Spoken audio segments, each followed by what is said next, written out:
KOLEOSO ọmọ Ṣógbèmí. Oṣówádé ọmọ KOLEOSO. Oṣówádé ọmọ KOLEOSO. Ẹ máa pé èdìmádìmí èdìmádìmí. Yes! Déètì tí gbogbo yín retí láti wo KOLEOSO part 9 ti jáde. Mo láyọ̀ láti sọ fún gbogbo ẹ̀yin olólùfẹ́ mi èyí tí ẹ wà ní YouTube wípé a ti mú déètì tí a máa release KOLEOSO part 9 àti mú déètì yẹn. Òun náà ni mo sì fẹ́ sọ fún gbogbo ẹ̀yin olólùfẹ́ wa yìí. Tẹ́ bá rántí last video tí mo ṣe mo lè máa kọ sí comment section wípé drop KOLEOSO part 9.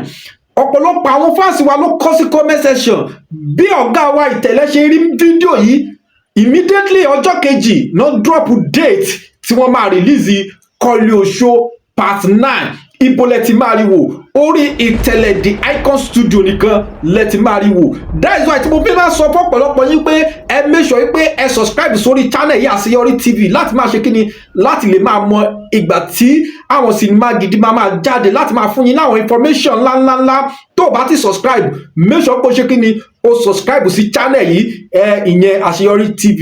Ẹ jẹ́ fún yín ní déètì tí KOLEOSO part 9 máa jáde tí gbogbo yín tẹ́ máa láǹfààní láti rí wò lórí Ìtẹ̀lẹ̀ the icon studio on the 26th December ìyẹn Friday ọjọ́ kejì Christmas ní KOLEOSO part 9 tí gbogbo yín retí ló máa jáde sórí YouTube.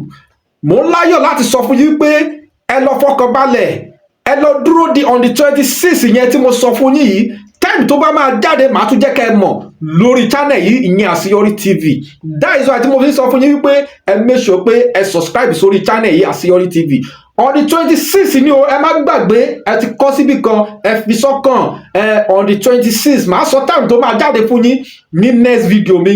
Yes, time tí KOLEOSO máa jáde ní time dédé àsìkò tó máa jáde ṣùgbọ́n déètì tó máa jáde ni mo ti sọ fún yín yìí on the 26th of December 2025. Mo dúpẹ́ lọ́wọ́ gbogbo ẹ̀yin tí ẹ ń comment under video wa gbogbo ẹ̀yin tí ẹ ń kọ I can't wait I must watch KOLEOSO part 9. Mo dúpẹ́ lọ́wọ́ gbogbo yín o ẹ máa tẹ comment yín sí comment section wípé I can't wait for KOLEOSO part 9. ẹ máa kí bọ̀dá wa Ìtẹ̀lẹ̀ the icon ẹ máa kí wọn pé iṣẹ́ ńlá náà ṣe nítorí pé kí ni kò easy kò sí Yorùbá movie tó ti dàbí KOLEOSO. Yes, mo láyọ̀ láti sọ fún yín pé kò sí Yorùbá movie kankan tó dàbí KOLEOSO nítorí pé kí ni KOLEOSO ni fíìmù kan tó máa wọ part 9 ní Yorùbá industry ní Yorùbá movie totally kò sí Yorùbá movie kankan tó sì wọ part 9 rí. KOLEOSO ni the first movie tó jẹ́ Yorùbá movie tó máa wọ part 9. ṣe rí pé iṣẹ́ ńlá ni